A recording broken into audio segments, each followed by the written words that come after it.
Heidi-ho, welcome to the Mr. Obvious Show. I am your host, Mr. Obvious. Let's take a call. Hello, Mr. Obvious Show. Well, hello, is this Mr. Obvious? Speaking.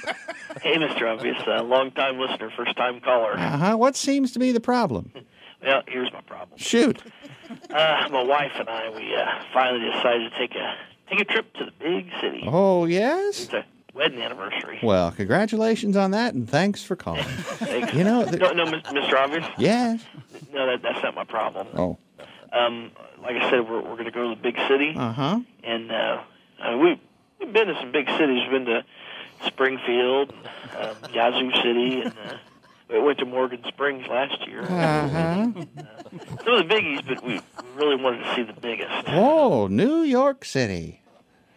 No, we couldn't afford the airfare. Oh. So we settled for something closer to home. So we went to beautiful San Fran. Cisco. What's that? Cisco? Cisco. Where's Cisco? San Francisco. Oh, Twin Cities, eh? Yeah, that's right. Twin City. Well, cool. We might try to get there sometime, but we decided to go to San Fran. So first day we get there, I go out to see the sights on my own while the wife took a nap. Oh, really? Was she feeling all right? Yeah, she just likes to sleep quite a bit. Says she's been a little depressed lately. I bet. What was that? I said you're all set. Ready to see the sights? Yeah, yep. All set to see the sights. And so I walk and walk. And walk. And walk. Yeah. Uh-huh. Finally, I get to one of them coffee shops that they got there. Mm-hmm. And I figure, I'm in a fancy coffee shop. I'm going to try me one of them cafe lattes. Oh. With milk. Latte means with milk. What's that? What you said is the same as saying I'll have a cafe milk with milk. Right, yeah, you got to have it with milk. That's the only way they're good. Okay, please continue. Yeah, so I have my cafe latte with milk. Mm-hmm. I go to pay for it, and I realize I forgot my wallet back at the hotel. Oh. Right, so it's a mess. Why? I don't want to call my wife because, she's... sleeping and depressed. Right. So I says to myself, what would I do if I was back at home? Uh-huh. Well, I decided I'll hitchhike. Hitchhike in San Francisco. No, this was when I was in San Fran. Right, yeah, I forgot. Yeah. Right, so I go out on the street there, and I stick my hand up, and, well, pardon my French, Mr. O, but dang it if somebody doesn't stop on a dime. Huh. Right then, just came by and picked me up right there. Yeah? Yeah, it was pretty cool. It was a race car driver to boot. Did you say a race car driver? Yeah, he had those checkered flags, the race car flags all over the car. Mm-hmm. And real fancy car, had all kinds of electronic accessories and junk inside. Right. Well, I kind of felt sorry for him. Sorry, why's that? Well, I was kind of worried about getting in there because he had this big old bandage on his head. Uh-huh. His head was all wrapped up. And Yeah. I got kind of worried and thought, well, maybe he's had some kind of head injury or something. Mm-hmm. Should I get in the car? Right, exactly. Yeah. Well, Mr. Obvious, he seemed to drive fine. Mm-hmm. And he took me right where I was going back to the hotel there, and it was great and everything, but I'll be darned, I think that head injury turned him mean. How so, caller? Well, Mr. O, he tried to rob me. He tried... You mean he asked for money at the end of the ride? Exactly. I go to get out of the car, and I said, thanks a bunch. Uh-huh. Well, hold on, here's my money, and I asked him what he was talking about, and it was really weird. He was real specific about it. Oh, really? Yeah, he was robbing me for $12.56. Caller, sounds to me like... Like a robbery, yeah. No, well, no. I think what you got a hold of there is a taxi cab. Taxi cab. Yeah, they charge people money when they drive you wherever you want to go, and you pay the fee for whatever the trip costs. It's a service in the big cities. Oh. Mm-hmm. It's a cab. A cab? Right.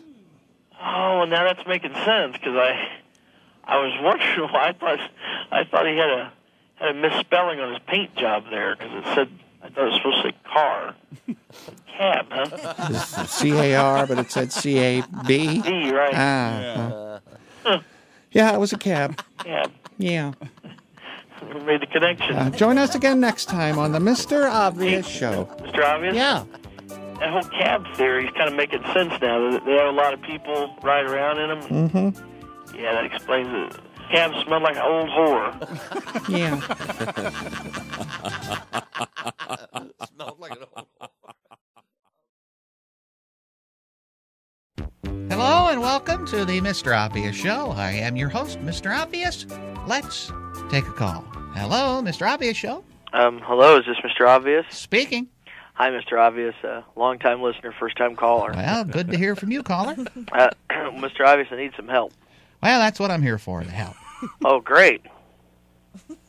Caller. Yeah, right here, Mr. Obvious. Caller, in order for Mr. Obvious to help you, Mr. Obvious must know the nature of your problem. Oh, yeah, sorry, Mr. Obvious. Well, here's my problem.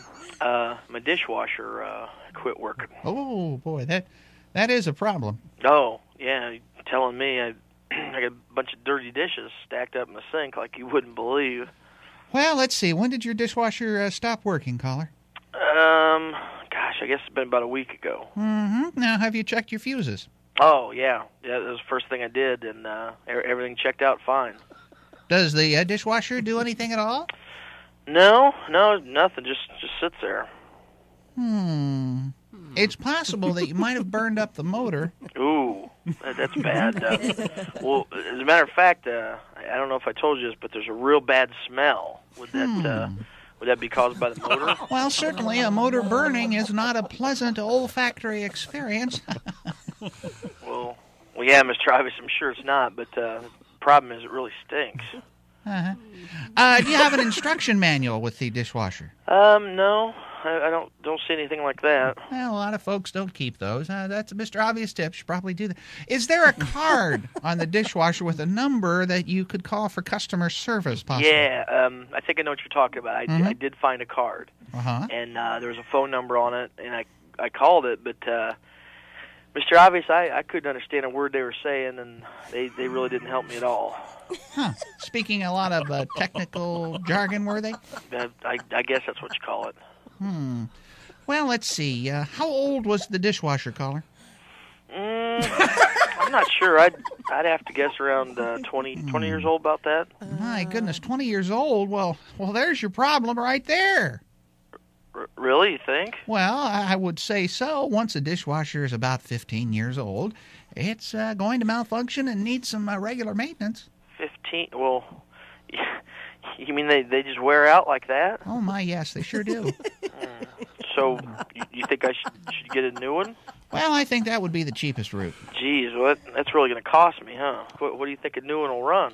Oh, I don't know. A good one, probably $300-400. Wow, you're kidding. That seems kind of expensive, Mr. Obvious. I mean, I was only paying about $25 a week for mine.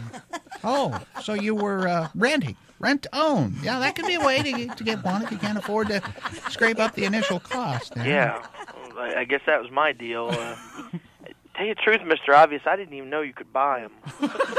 Well, yes, caller, after 20 years at $25 per week, my goodness, you more than paid for a dishwasher.